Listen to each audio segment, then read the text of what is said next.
We need professionals who know how to follow direction. That was the last thing I heard before they fired me. My name is Cameron Ellis. I'm 34, and for the last 5 years, I was a project coordinator at Lernovia Systems, an education technology firm based in Atlanta. 5 years of building digital curriculums for underfunded school districts, managing launches, client training sessions, and meeting deadlines nobody else could handle. And 5 years of pretending not to notice when Victoria Rains, my manager, stood just a little too close. 5 years of laughing off her jokes about my clothes. 5 years of silence. I stayed quiet because I needed the job. I had student loans, a mortgage, and a disabled mother whose health care depended on my insurance. I kept my head down, focused on the work, and told myself it wasn't worth making noise. But everything changed that Tuesday morning. Victoria called me into her office to discuss an urgent opportunity. Lernovia was launching a new platform in Florida, targeting charter schools with custom remote learning systems. It was a massive deal, and I'd done most of the prep work. I thought she was finally going to give me leadership on the rollout. Instead, she leaned back in her chair and said, "You and I will need to fly down next week." "Just us. Hotel's booked tight, so we'll have to share a room." She said it with a smile she probably practiced in the mirror. I didn't blink. "That's not going to happen." She tilted her head. "Cameron, this is a business trip. Don't make it something it's not." "Then we can get separate rooms." She shrugged. "Budget doesn't allow that." I looked her dead in the eye. "Then I'm not going." Something changed in her expression. The smugness dropped for just a second. I saw something cold flicker across her face. Disbelief first, then calculation. 5 years of me redirecting, deflecting, avoiding. I'd never said no before. Not like that. "Well," she finally said, leaning forward, "maybe we need to reconsider your role on this project." I nodded and walked out. My hands were shaking when I got back to my desk, but I kept my face calm. I opened the quarterly budget sheet and tried to concentrate, but the numbers danced in front of me. I knew what was coming. People like Victoria don't handle rejection well, especially when it comes from someone they think they've earned. That Friday, I got the call from HR. "Cameron," said Leah from Human Resources, "can you come down to conference room 4B? We need to discuss something related to your current project status." I already knew. I grabbed a pen and notepad, straightened my shirt, and walked down. When I stepped in, Victoria was already seated next to a man I didn't recognize. Sharp suit, leather briefcase. Leah stood beside them. "This is Daniel Liu from our legal team," she said. "Please have a seat." I sat down, hands folded. "Cameron," Leah began, "we've received internal feedback suggesting that interpersonal conflicts have been affecting your work quality, specifically instances of poor communication, resistance to team direction, and a lack of professionalism in client-facing situations." Victoria kept her eyes on the table like this was difficult for her. I stared at them. "That's interesting. Can you be more specific?" Daniel opened his briefcase and pulled out a folder. "Victoria has documented several incidents indicating insubordination and unprofessional behavior. Based on those reports, we're terminating your employment effective immediately." 5 years, dozens of successful client launches, performance awards, 0 complaints until I told her no. "My attitude is affecting the workplace," I said, voice even. "We need employees who are more cooperative," Victoria said softly. There it was. "I see. Will there be severance?" Daniel nodded. 2 weeks of pay, contingent on signing this non-disclosure agreement. He slid a thick document toward me. I skimmed it. No discussion of harassment, no mention of the hotel situation, just clauses about not disparaging the company, forfeiting legal claims, and agreeing never to speak of the termination. They wanted me gone, quietly. "I'll need to review this with an attorney," I said. Victoria tensed. "That's your right, but the offer expires at 5 p.m. today." I stood. "Thank you for the opportunity." No one responded. I walked back to my desk, packed my things into a recycled Amazon box, and left. No speeches, no scenes, just the sound of my footsteps on the tile. I sat in my car for nearly 10 minutes before starting the engine. I didn't feel humiliated. I felt clear. Victoria thought she'd won. She thought she'd silenced me, but she hadn't. She'd freed me. I drove home, made a strong cup of coffee, and opened my laptop. I didn't sign their agreement. Instead, I called Nadine, my ex's sister, who had just joined a boutique employment law firm downtown. We met at a coffee shop the next day. "They're trying to buy your silence," she said after reviewing the NDA. 2 weeks' pay for 5 years of work? That's insulting. What can I do? You could file a complaint with the Equal Employment Opportunity Commission. Harassment, retaliation, wrongful termination, but you'll need proof. I pulled out my phone. Victoria had been careless with texts, compliments that crossed the line, inappropriate jokes after hours. Even the hotel discussion, I'd recorded that meeting. Nadine raised her eyebrows. "You recorded her?" "Every private meeting for the last 2 months. She leaned back. "Cameron, you've got a real case here, but this could get messy. Lernovia has deep pockets and strong legal shields. It might take years." "I'm ready." Monday morning, we filed the EEOC complaint. That same afternoon, my phone rang. Unknown number. "Cameron," said a voice smooth and rehearsed. "This is Daniel Liu from Lernovia's legal department. We understand you've spoken to outside counsel." "Yes. I want to be clear. The NDA you declined protected both parties. Without it, if litigation proceeds, we may present evidence of consistent performance issues and interpersonal failures over the past 2 years, including disciplinary reports and client complaints." "So you're threatening me?" "I'm explaining your legal risk. The severance offer still stands until close of business today." Then he hung up. I called Nadine. "They're going to fake a paper trail," I said. "They can try," she replied. "But if we can prove retaliation, those documents will look like cover-ups." "When did the negative reviews start?" "Let's check," I said, and opened my email archive. March and June, right after I began refusing Victoria's invitations. Retaliation, clear as day. But the next morning, everything changed. When I logged into my personal Gmail, every email I'd saved, every forwarded review, every backup was gone. Gone. I stared at the empty inbox like it had personally slapped me. Every email, every forwarded review, every saved thread from my time at Lernovia, gone. Deleted without warning from my Gmail. Performance reviews, documents I'd sent myself for safekeeping, even screenshots I'd saved to cloud storage, vanished. I called my email provider. The rep on the line sounded sympathetic but not surprised. "Looks like there was a legal takedown request processed through court order. We were required to comply." "What court order? Who issued it?" "I'm not authorized to see that, sir. You'd need to contact the requesting party." I hung up and called Nadine in a panic. "They erased everything. I don't know how, but it's all gone." "That's not possible. That's your personal account." "I know what I'm seeing." She was quiet for a long moment. "Cam," she said finally, "who are we really dealing with here?" I opened a browser tab and started digging. I'd never thought to research the company's corporate structure in depth before. I typed Lernovia Systems parent company into the search bar and hit enter. And that's when I saw it. Lernovia was a wholly owned subsidiary of Ion Accord, a global defense and cyber training contractor with U.S. government ties. They weren't just another ed tech firm. They developed digital learning systems for both public schools and government-run reentry programs. Their board included 2 former Defense Department officials and a retired senator. Suddenly, everything made sense. The quiet power, the legal muscle, the data access. They weren't just trying to bury a complaint. They were trained to make it vanish. I didn't leave my apartment for the next 3 days. I sat on the floor with my laptop, staring at the blinking cursor of a legal memo I couldn't finish. Every time I tried to plan a next move, I saw Victoria's smile behind her desk, calm and unbothered.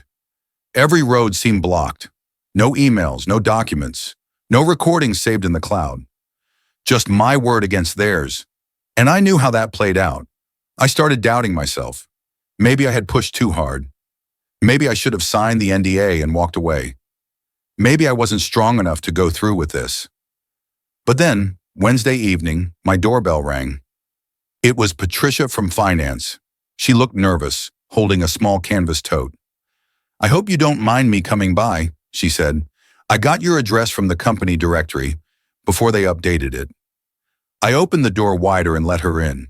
She sat on the edge of my couch, clutching her bag with both hands.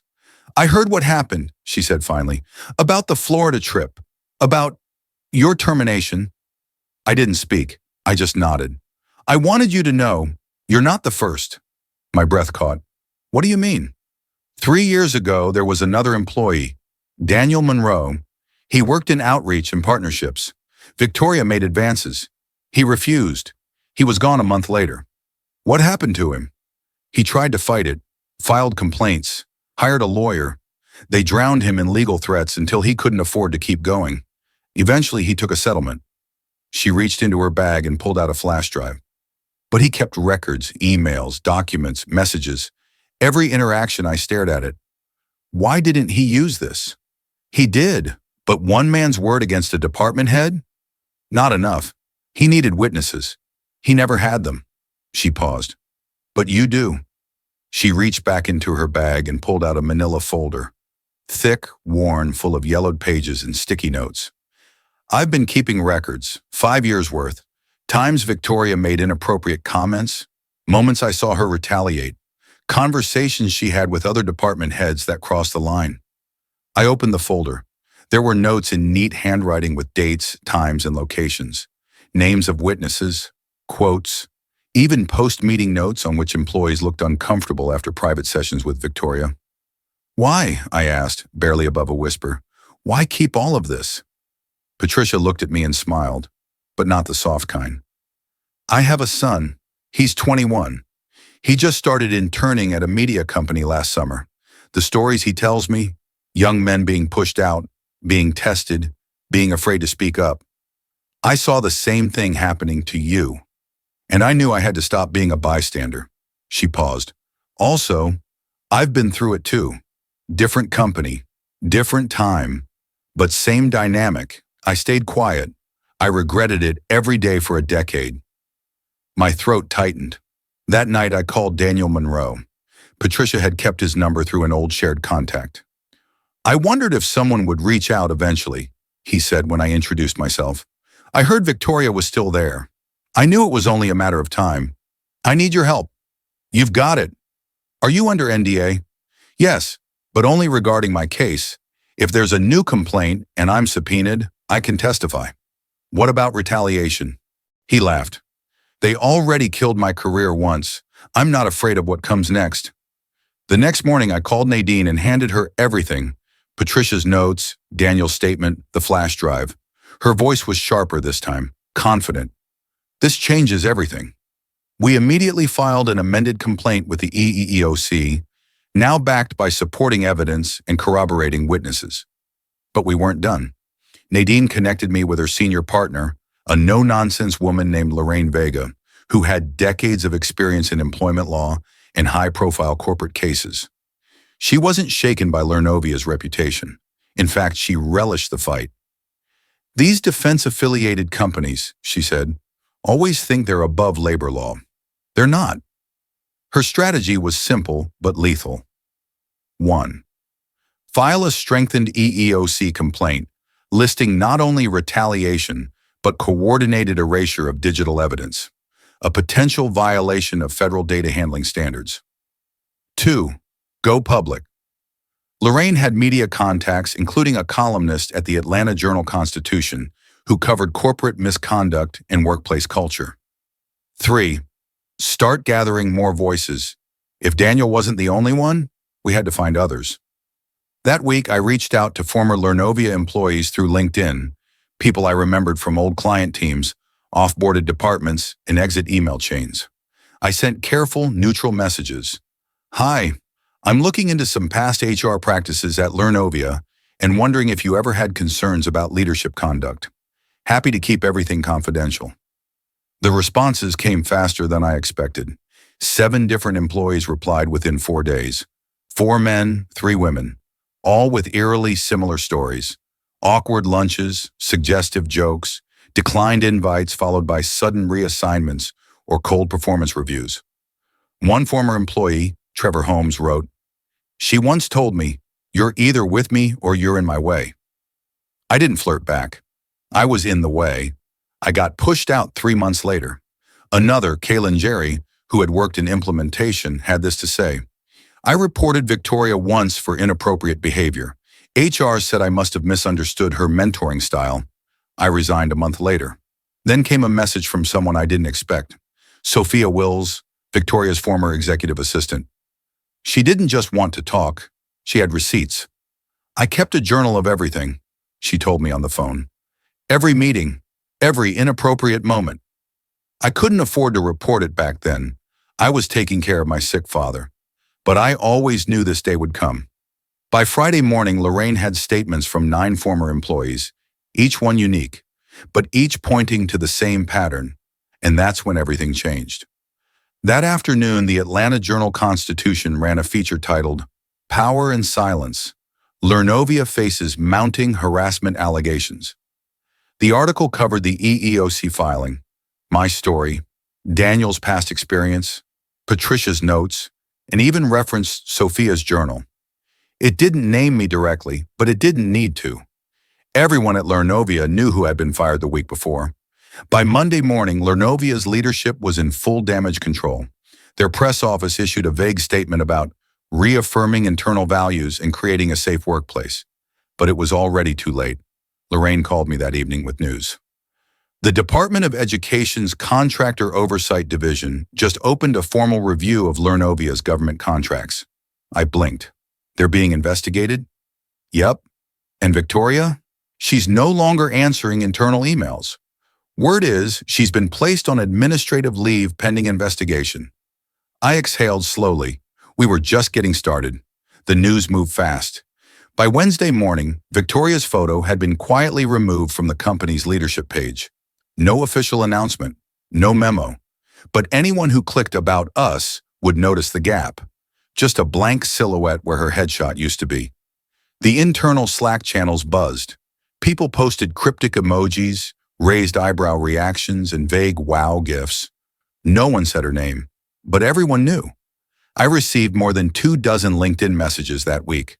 Former interns, ex-managers, contractors. They all said the same thing.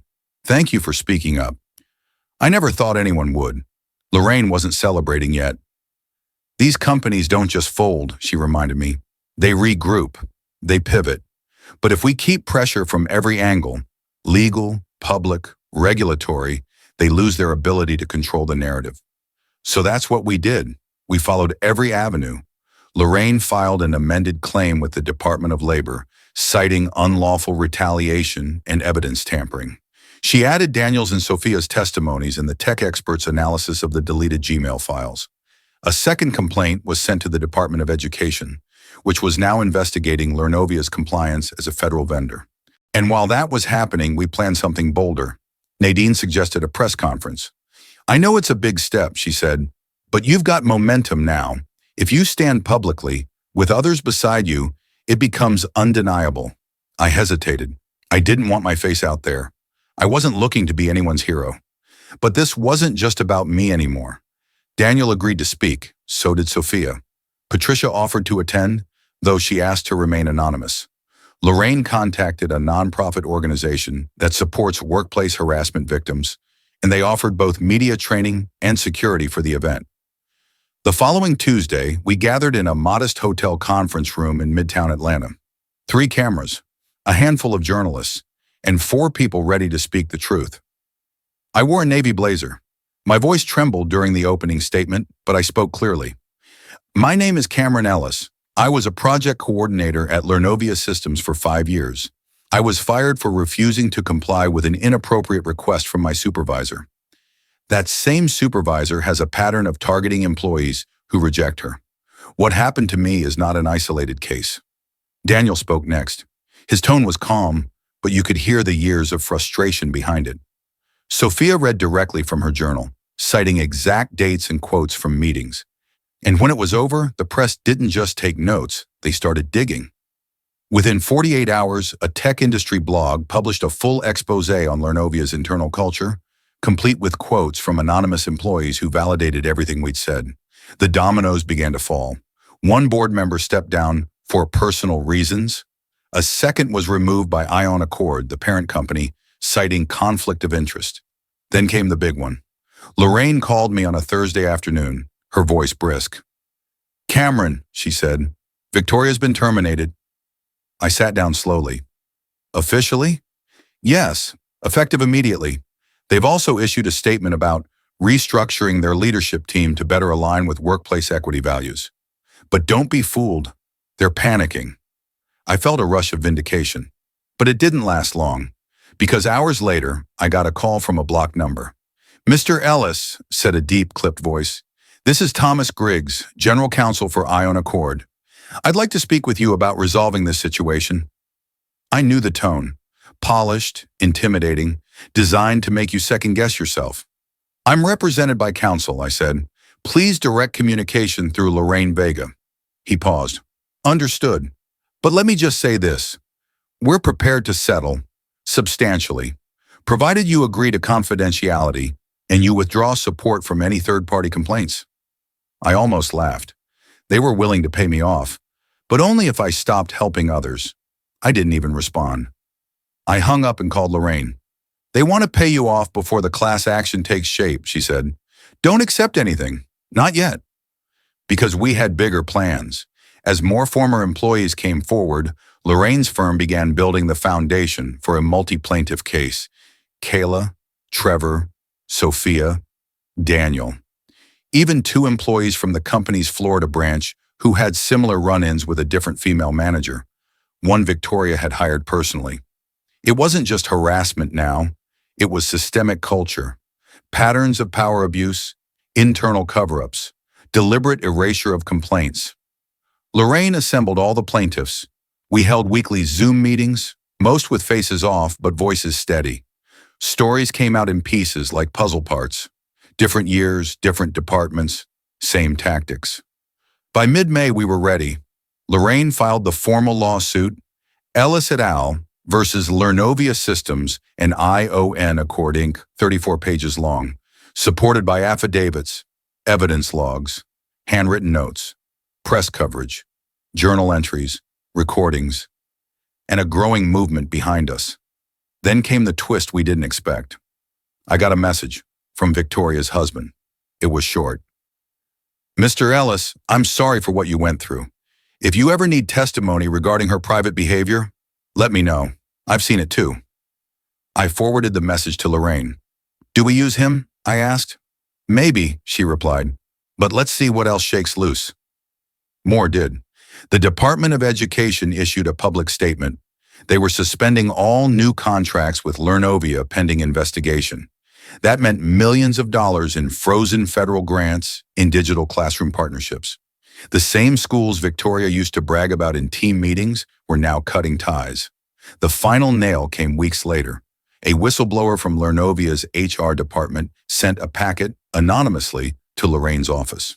Inside were internal memos, email logs, and meeting transcripts showing that upper management had known about Victoria's conduct for at least 2 years. They'd ignored it, buried complaints, retaliated against reporters, and protected her because she brought in results. That was it. That was the moment it all tipped. The media coverage exploded. CNN ran a segment titled, "Power Imbalance in Tech: How Lernovia Fell Silent While Employees Spoke Up."